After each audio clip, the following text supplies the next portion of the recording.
চিৎকার তো দিতেছি আমরা যে আল্লাহ সাহায্য পাঠান, তাই না? হ্যাঁ না, আমরা লইরা জিতা নিব? হ্যাঁ, আমরা লইরা জিতা নিব? আল্লাহ সাহায্য ছাড়া পারবেন জিততে? না, মনে হয় কিছু ইয়ং বেশ আছে যারা পারবে, গায়ে লইরা জিতা নিবে। তাহলে গায়ে লইরা যদি তুমি জিতা নিতে পারো, শক্তিশালী কম না, ঠিক না? কিন্তু এখানে এত মৃত্যুর সিরিয়াল কেন বাড়তেছে? আসলে না, কসম খোদার, আল্লাহর সাহায্য ছাড়া জিতা যাবে না। পারবেন আল্লাহর সাহায্য ছাড়া জিততে? আজকে তো সারা দুনিয়ার কান্না সবচেয়ে বড়। আমি শেষ জায়গায় চলে আসতেছি, পড়ায় উঠা উঠি না করি। সারা দুনিয়ার চিৎকার তো হলো আল্লাহ সাহায্য করেন না কেন, পাঠান না কেন? জিজ্ঞাসা করেন ওলামাদের থেকে। প্রত্যেক মাদ্রাসায় ডেলি দোয়া হয়, আল্লাহওয়ালারা সারা রাত্র চোখের পানি ঝরায়। গত রমজানে তো আমি মনে করছিলাম যে এইবার ঈদ দুইটা হবে, একটা রোজার ঈদ আর একটা ফিলিস্তিনের স্বাধীনতার ঈদ। কেননা আমি আমার জীবনে, কেন আমার মনে হয় মক্কা মদিনাও কোনোদিন এত কান্না দেখে নাই। গত ঈদ রমজানে যত কান্না হয়েছে, কোনোদিন এত কান্না দেখে নাই আমার মন হয়। আমি তো পড়ায় রমজানে দেখছি, কিন্তু এত কান্না, ইরাকের যুদ্ধেও আমি এত কান্না দেখি নাই। গত রমজানে ইমাম যেইভাবে কাঁদতে ছিল, মুক্তাদিরা যেইভাবে, মুসল্লিরা যেইভাবে কাঁদতে ছিল, পুরো হেরেম খচা খচ বড়া, পড়ায় কুটি খানিক হবে মক্কায়, মদিনায় হবে কুটি খানিক। দুই হেরেমে যখন কান্নার রোল তোল উঠত, বেতেরের ভিতরে কুনুতে নাজেলায় ইমাম সালাম সেজদার থেকে উঠে যেত। হাজারো হবে আমি দেখছি চোখে, যারা সেজদায় পড়া কান্তি আছে, কান্তি আছে, কান্তি আছে, কান্তি আছে। আমার বিশ্বাস ছিল যে এবার দুটা ঈদ হবে, কিন্তু রোজা পার হয়ে গেল, ঈদ পার হয়ে গেল, কোরবানি পার হয়ে গেল, আবার রোজা চলে আসতেছে, 1 বছর পুরা হলো, আবার সামনে রোজা চলে আসতেছে, কিন্তু সাহায্যের কোনো লক্ষণই দেখি না। অথচ এই মুহূর্তে সাহায্যের সবচেয়ে বেশি দরকার, আল্লাহর সাহায্যের দরকার। আর আল্লাহ যদি সাহায্য করেন, তাহলে আল্লাহ তো দেখায় দিয়েছেন, ঠিক না? আমি আল্লাহ লড়লে কি হবে? আল্লাহ প্রমাণ দিছে, তুমি হাতি নিয়ে আসবা, আমি আবাবিল নিয়ে আসবো। কি হাতির সামনে আবাবিলের পার্সেন্টেজ কতটুকু জানেন? কতটুকু? হ্যাঁ, হুজুররা বলুক কতটুকু? আবাবিল আধা 6টা ওজন না, কিন্তু শুধু আর ডানাগুলোই আছে, আর কিচ্ছু নাই। ও শুধু, কেউ হজ করছেন? সামনের করছেন হজ? রাত্রে দেখছেন হেরেমের কাবার চতুর্দিকে ছোট ছোট একটা পাখি চোখে দেখা যায় না, উঠতেছে? ওটা আবাবিল, ওটাই আবাবিল। ওর শুধু 2টা ডানাই আছে, আর কিছু নাই। 1 লক্ষ গুণ ছোট না, 1 কোটি গুণ ছোট বললেও মনে হয় মিথ্যা হবে না। হাতির থেকে 1 কোটি গুণ কি ছোট। আল্লাহ বলে, তুই হাতি নিয়ে আসছিস, আমি আবাবিল নিয়ে লড়ব। আরো একটা উদাহরণ দেখাই।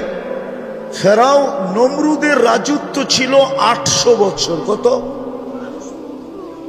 পুরো 800 বছর কোনো অপোজিশন ছিল না।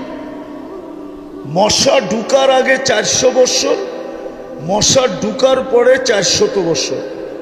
একটাই ইতিহাসে মশা পাওয়া যায় যার 400 বছর বয়স ছিল, যেটা নমরুদের মাথার ভিতরে ঢুকছিল। বাকি সব মশা 72 ঘন্টায় মরে যায়, শুধু এটা 400 বছর, তাও ল্যাংরা। আল্লাহ পাল্লাকে সমান করতেছিলেন। যখন মশা ঢুকে নেয়, তখন যে আসতো সে সেই নমরুদকে সেজদা করতে হইতো।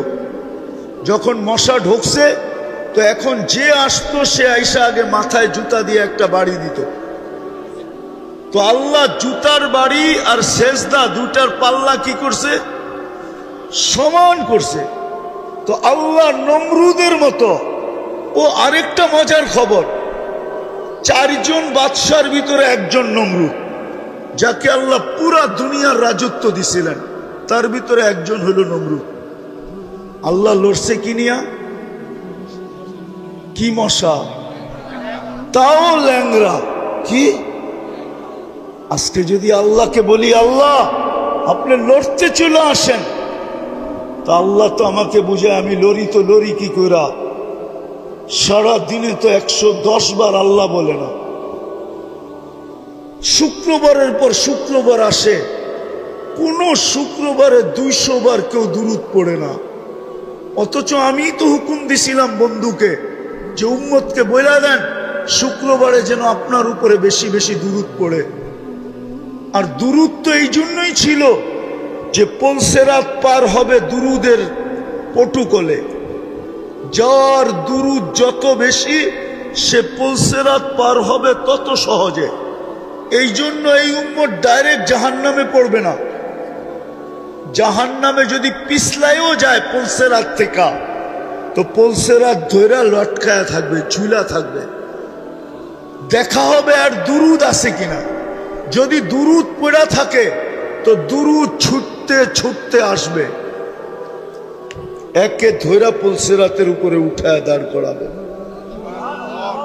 দুরুদ আগে পিছে ডাইনে বামে হইয়া একে পলসেরাত পার করাবে। শুক্রবারে বলছিলেন তো দুরুদ পড়তে, দুরুদ তো পড়ে না। নবীর আদর্শ তো বাদই দিলাম, নাইলে এত টাকা কেন চুলের পিছে যুবক খরচ করবে? অধিকাংশ যুবকই তো 500 টাকার নিচে চুল কাটা হয় না।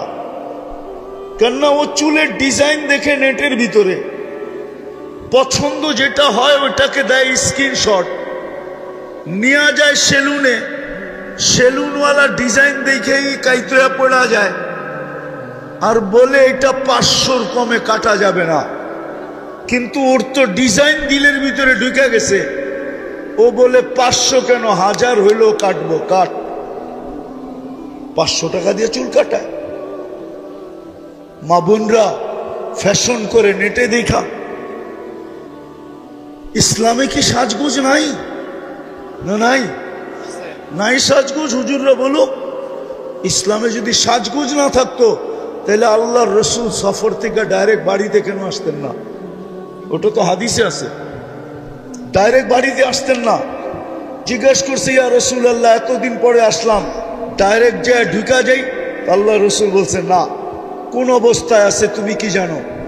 হয়তো যায়া দেখবে চুল এলোমেলো, কাপড় সাপড় ময়লা শয়লা, সাজ নাই গুজ নাই। বাড়িতে তুমি ঢুকবা, লাগবো তোমার কাছে কাজের মহিলার মতো, তো তোমার মন লাগবে না। বিদায় একটু অপেক্ষা করো, বাড়িতে খবর দেখ, সেই জায়গায় যা রেডি হোক, যখন তুমি ঘরে ঢুকবে দেখতে দেরি যেন গলা লাগাইতে দেরি না হয়।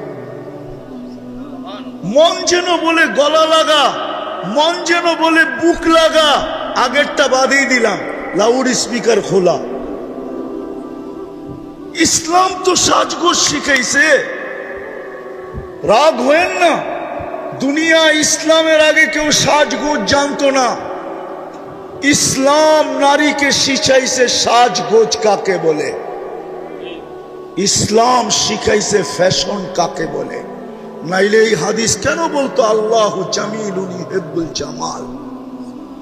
আল্লাহ সুন্দর সৌন্দর্যতাকে পছন্দ করে। আল্লাহর রসুল সাহাবী রসুলকে কেন বলতো তুই এরকম চলস কেন? আল্লাহ কি তোকে কিছু দেয় না? বলছে দিছে। বলে তাইলে নেয়ামতের আসর তোর উপরে প্রকাশ পাওয়া চাই। ইসলাম তো দুনিয়াকে সাজগোজ শিখাইছে, ফ্যাশন শিখাইছে। চলেন আমার লোকে ইতিহাস নিয়ে বসেন, আমাকে দেখান ইসলামের আগে কে ফ্যাশন জানতো? দুনিয়া ফ্যাশন জানতো না। ইসলামের আগে স্বামী জানতো না স্ত্রীর হক কি। ইসলামের আগে স্ত্রী জানতো না স্বামীর কদর কি। ইসলামের আগে মা বাবা জানতো না সন্তানের মায়া মমতা কি। ইসলামের আগে জানতো না সন্তান, জানতো না বাপের কদর কত বড়, বাপ মা কি জিনিস। ইসলাম